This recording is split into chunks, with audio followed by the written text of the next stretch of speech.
Kalau teman-teman memulai peternakan itu menggunakan modal pribadi, modal yang aman, tidak pinjam sana pinjam sini, sebaiknya teman-teman itu memulainya dari sistem breeding ya. Karena breeding ini 2 tahun baru bisa merasakan hasilnya, gitu ya teman-teman ya. Sementara kalau modal dapat hutangan atau modal pinjaman entah itu dari mana, jatuh tempo, sebaiknya teman-teman bisa dimulai peternakannya itu dari penggemukan atau fattening dengan jangka waktu 8 atau 9 bulan bisa dipanen.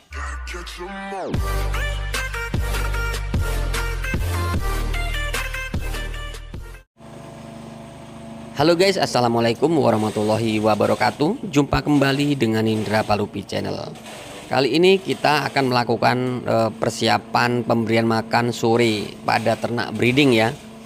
Jadi kalau breeding itu pada sore hari menunya wajib hijauan. Kenapa?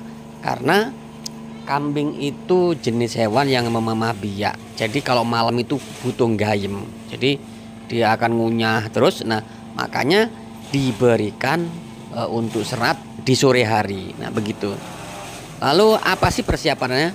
Persiapan yang pertama adalah rumput ya, rumput pakcong atau rumput odot atau rumput yang jenis yang lain kita chopper. Ya, di sini kita menggunakan rumput odot dijadikan menu sore. Jadi seperti itu teman-teman. Rumput odot ini bisa dicoper halus, bisa juga dicoper kasar. Tapi kalau di kandang ini menggunakan rumput odot dengan cacahan coperan kasar ya. Kenapa menggunakan coperan kasar? Kambing lebih suka, kambing lebih lahap makannya. Jadi dia tidak hancur ya. Jadi dia hanya terpotong, bukan jenis pemukul ini untuk mesinnya. Jadi pemberian pada sore hari itu penting sekali sesuai jadwal. Kalau biasanya jam 3 ya kita berikan jam 3. Kemudian untuk stok seperti ini dalam peternakan besar dibutuhkan ya. Karena populasi besar itu persiapan seperti ini, seperti di ujung sana itu harus ada. Ini dalam satu hari ini menghabiskan 1 plastik seperti ini teman-teman untuk hijauannya gitu ya. Sementara untuk tumpuan odot kita emang sudah ready seperti ini, dan untuk kulit singkong kita ready juga begitu. Sebagai seorang peternak kita harus paham, harus meneliti bagaimana cara kerja ABK. Nah, kenapa? Karena biasanya karena badan capek kerja nggak terkontrol, makanya kita sebagai peternak wajib sebagai quality controlnya sekaligus bosnya. Jadi begitu teman-teman. Nah, kali ini kita akan ngecek dahulu seperti apa perkembangan kambing kita ya. Kita sebagai peternak harus teliti sekali, dicek dahulu sebenarnya apa sih keluhan, kemudian ada apa, ada halangan kah, ada kendala kah di peternakan kita. Jadi percaya dengan ABK itu baik, ngecek sendiri lebih baik. Jadi kita tahu perkembangan kambing yang kita pelihara. Jadi begitu teman-teman. Oke, kembali ke jenis ternakan yang kita pelihara ya. Kalau di kandang ini menggunakan sistem breeding. Jadi ini breeding, kalau pagi diberi makan onggo plus konsentrat plus dengan jagung giling, kemudian ditambah dengan bungkil ya, diaduk jadi satu, diberikan pada pagi hari. Nah, jadi di palungan ini masih ada sedikit-sedikit sisa makanan sisa pagi. Tapi ada pula untuk yang masih bunting seperti ini banyak makannya, biasanya memang sudah habis begitu teman-teman. Dan perlunya sebagai seorang peternak untuk ngecek atau meneliti apa yang terjadi pada kambing kita itu dibutuhkan sekali ya. Pertama itu biasanya kalau ada kambing yang kecepit atau bertanduk, mungkin ada patah tanduknya atau kecepit kakinya, kita nggak tahu. Jadi pentingnya itu. Kalau kita hanya selalu mengandalkan ABK, sementara ABK kan pekerjaannya banyak, begitu teman-teman. Jadi peternak yang baik adalah peternak yang bisa terjun langsung ke lokasi walaupun sesekali waktu. Begitu teman-teman. Dan karena ini peternakan dengan populasi banyak, kurang lebih di 200 indukan ya, itu biasanya membutuhkan waktu untuk pemberian pakan, dan persiapannya itu ndak cepat gitu ya. Persiapan untuk pakannya maksudnya. Jadi seperti itu teman-teman. Nah ini untuk di kandang koloni ini adalah kandang yang indukannya siap dikawinkan. Nah seperti ini bawahnya teman-teman ya. Jadi kita memang harus mengecek di bawahnya ini udah penuh belum kohe di kiri kanan. Nah, makanya saya tekankan sekali lagi, beternak itu menguntungkan. Jangankan kambingnya ya, kohenya aja laku dan bisa menguntungkan. Jadi buat kalian jangan pernah ragu lagi. Bapak Haji ini dulunya adalah peternak ayam, tidak berhasil di peternakan ayam, kini beralih profesi jadi peternak kambing. Dan alhamdulillah dengan perubahan kambing ini, dari yang awalnya hanya 30 ekor dalam kurun waktu 1,5 tahun, beliau bisa membaca peluang bahwa prospek kambing itu sangat bagus sekali. Makanya langsung ditambah populasinya dengan membeli kambing langsung ke Kaligesing. Seperti itu teman-teman. Kemudian untuk sekatan atau kandang khusus breeding yang ada anakan, itu memang dipisahkan dari kandang yang penggemukan dan koloni. Seperti itu teman-teman. Tujuannya agar tidak ada yang namanya saling bertanduk ya. Biasanya kan kalau di kandang koloni itu ada yang menang-menangan ya, ada yang benar-benar jadi petarungnya seperti itu. Dan kalau sudah dikondisikan seperti ini ya aman-aman saja gitu teman-teman. Sementara ABK memberi pakan, kita selalu langsung ngecek perkembangan kambingnya dari segi pakannya, kemudian gerak-geriknya itu ada keluhan atau tidak, seperti itu teman-teman.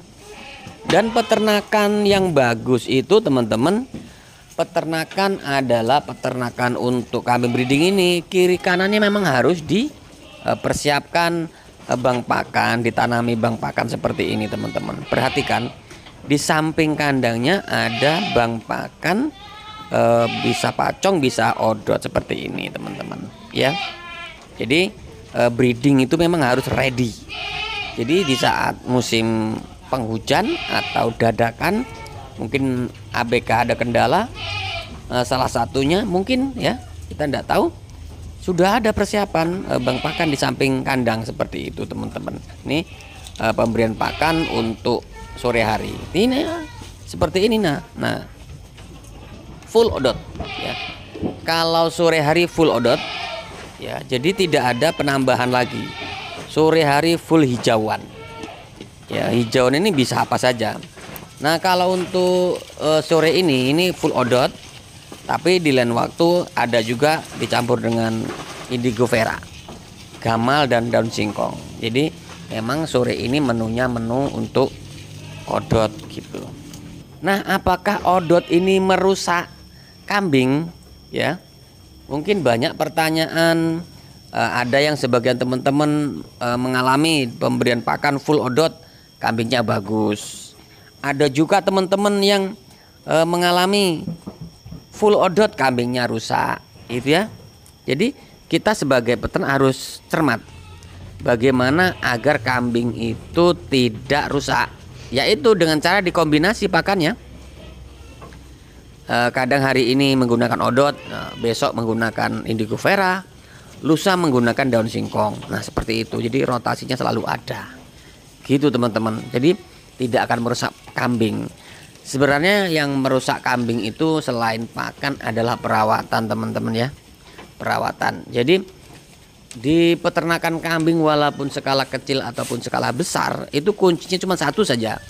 Kalau kambing sudah terkena kutu, kemudian terkena cacing, otomatis kambing akan kurus dan akan menjadi rusak. Itu sudah otomatis. Begitu. Sebelum kutu dan cacingnya teratasi atau terobati. Begitu teman-teman.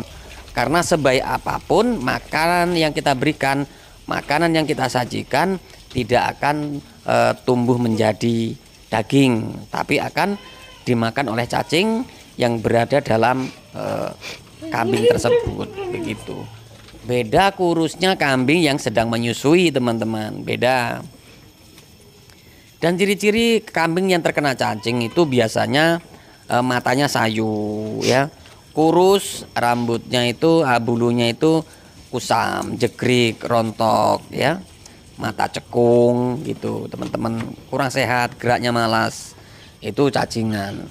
Kemudian kalau terkena kutu itu biasanya kalau bulunya itu dibuka sedikit, ya, akan nampak seperti makhluk, ya, kutu lah, nampak seperti kutu itu akan menghisap darahnya. Jadi kambing tidak akan bertumbuh bagus juga kalau di badannya itu ada kutunya, begitu, ya. Jadi teman-teman, selain persiapan pakan yang bagus yang kita sediakan, itu bank pakan seperti ini pun harus dipersiapkan, ya. Dan untuk bank pakan itu bebas, bisa menggunakan apa saja. Nah, kebetulan di sini nih ada pacong, ada odot, ada batang pisang, daun pisang, indigo vera, ya. Di sini lengkap sini. Nah, cuman kita ngesutnya di bagian sebelah utara dulu, gitu. Lain kali akan kita shootkan di bagian yang lain, teman-teman. Jadi di seputar kandang ini full lengkap, ada rerumputan. Nah, gitu, teman-teman. Kita masuk ke tengah, ya. Kita masuk ke tengah, kita akan cek kambingnya. Nih, teman-teman. Jadi seperti itu. 200 ekor indukan lebih itu tidak sedikit, teman-teman. Jadi ABK 3, yang satu itu tugasnya pemberian pakan full. Kemudian yang 2 orang itu tugasnya ngarit dari bank pakan, dibawa pulang, kemudian digiling. Nah, itu tugasnya masing-masing ABK, gitu. Dan di sini saya tidak bisa menyebutkan berapa sih gaji ABK di peternakan besar seperti ini, karena itu adalah rahasia dapur setiap peternakan, gitu. Begitu, teman-teman, ya. Dan untuk kalian yang ingin tahu seperti apa sih perjalanan peternakan ini, silahkan tonton video kita yang lalu-lalu, kurang lebih di 15 hari yang lalu sudah tayang. Bagaimana sang owner menceritakan bagaimana dirintis peternakan ini yang awalnya adalah peternakan ayam, ya, peternakan ayam unggul, gitu, teman-teman. Dan kalau bahasa ownernya, kalau ayam saja yang pakannya serba beli, semua beli, itu masih banyak yang untung, ya, apalagi memang yang bisa dipangkas sampai 70% pakan tidak beli, itu seharusnya lebih menguntungkan. Dan hanya kambing yang bisa pakannya full dipangkas sampai 70%, gitu, ya. Jadi dana pakannya itu bisa dipangkas, ya, hanya di kambing, teman-teman. Jadi buat teman-teman yang saat ini baru bergabung dengan Indra Palupi Channel, silakan bantu subscribe, like, comment, and share, tekan tombol loncengnya agar teman-teman bisa dapat notifikasi setiap saya upload video. Oke, teman-teman, sebenarnya keuntungan breeding itu apa sih, ya? Keuntungan breeding yang pertama adalah kita bisa mengembangbiakkan hewan atau kambing yang kita pelihara. Keuntungan yang paling mendasar adalah kita cukup modal sekali, keuntungannya selamanya. Nah, itu. Tapi dengan catatan bagaimana permodalan kita persiapkan. Kalau modalan kita hanya sedikit, dana kita hanya pas-pasan, sebaiknya ditahan 1-2 tahun, tidak untuk dijual dulu, dikembangkan. Begitu, teman-teman, ya. Kalau dalam skala besar seperti ini beda cerita. Jadi pembahasannya beda. Nah, untuk teman-teman, kalau emang teman-teman untuk stok pakannya itu melimpah, emang teman-teman sebaiknya di breeding, begitu. Ada juga teman-teman yang sering bertanya di kolom komentar, bagaimana kalau modalnya itu dari modal utangan, ya. Jadi dapat hutang entah itu dari mana, bisa dari bank atau dari mana. Kalau hutang, kalau modal kita hutang, ya, itu sebaiknya teman-teman tuh mainnya di penggemukan. Disesuaikan dulu, ngambil dapat hutangannya tanggal berapa, kemudian nanti akan dipulangkan, dibayarkan hutangnya ini bulan berapa, kemudian berapa bulan, begitu.